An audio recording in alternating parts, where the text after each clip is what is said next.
এখানে হক আর বেহক তারা আলেম, তারা ব্যাখ্যা দিয়ে বিভিন্ন অপব্যাখ্যা চালাচ্ছে যে আমরা না হক, আমরা হক না।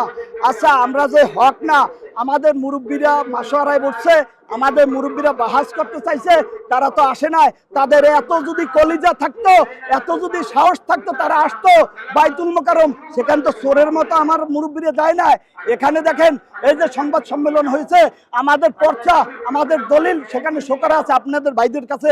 ভাই, আপনাদের কাছে আমরা বিশেষভাবে অনুরোধ জানাচ্ছি, সত্যটা আপনার ফুটে তোলেন। ইজতেমা একভাবে হবে, সারা বিশ্ব যেভাবে ইজতেমা হয়েছে আমরা একভাবে করব। আমরাই প্রথম ছিলাম, আমরাই প্রথম থাকবো। তারা আমাদের সাথে ছিল, তারাই আমাদের সাথে থাকবে। তারা যদি আলাদা হতে চায়, তাদের কোনো স্বার্থ থাকে, সেটা তাদের ব্যাপার। আমরা এটা জানি না। আমাদের কোনো পোস্ট নাই, পজিশন নাই, দান্দা নাই, চান্দা নাই, ফিকির নাই, কোনো কিছু নাই।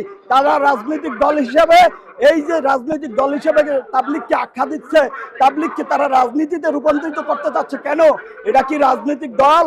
এটা কেন তারা সমাবেশ কেন করছে? তারা আজকে সমাবেশ করার কারণে আমাদের এই যে বিভক্ত করছে। তারা আজকে শোনেন ভাই, আল্লাহ তাআলা আলেমের বিচার করবে গোপনে। তারা কেন আলেম হয়ে আলেমের দোষ মাইকে করছে, আপনারাই বুঝবেন যে তারা কতটা মরিয়া হয়ে উঠছে আজকে আমাদের এই বাংলার মাটি থেকে ছাড় করতে। আমরা কি ইন্ডিয়ার লোক? আমরা তো অবশ্যই বাংলাদেশের লোক। আমাদের যদি আইডি কার্ড দেখতে চান, প্রত্যেকে আইডি কার্ড দেখাইতে পারবে আমরা একমাত্র বাংলাদেশের লোক। আমাদের অধিকার আছে, তাদের কোনো অধিকার নাই। আগে ইজতেমা করা, ইজতেমা একভাবে হয়েছে আমাদের এটাতে, বা বিশ্ব মার্কাজ নিজামুদ্দিনের এটাতে হয়েছে, এখনো হবে ইনশাআল্লাহ, সামনে হবে।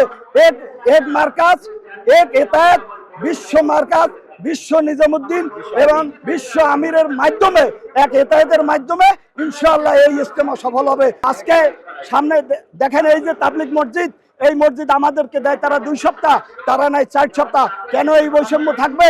এই বাংলাদেশে বৈষম্য তো হওয়ার কথা না, তারা কেন এই বৈষম্য করতেছে? আমরা সব সময় একসাথে করতে চাচ্ছি, আমরা কাউকে বিভক্ত করতে চাচ্ছি না। তারা আগে ইজতেমা ভাগ করার জন্য তারা আগে নিতে চাচ্ছে, এবং বিগত সরকারের কারণে তারা আগে করে আসছে এবং আমাদের ভোগান্তিতে ফেলাইছে। এবারও তারা এই বৈষম্য যখন এই দেশে নেই, যখন ছাত্ররা বৈষম্যের জন্য আন্দোলন করেছে, যখন এদেশের লোক মারা গেছে, তখনও তারা কোন অধিকারে এখনো এই বৈষম্য রাখতে চায়? তারা কোন অধিকারে এখনো ইজতেমাকে 2 ভাগ করতে চায় এবং আমাদেরকে পিছনে ফেলতে চায়? আমরা বৈষম্য চাই না।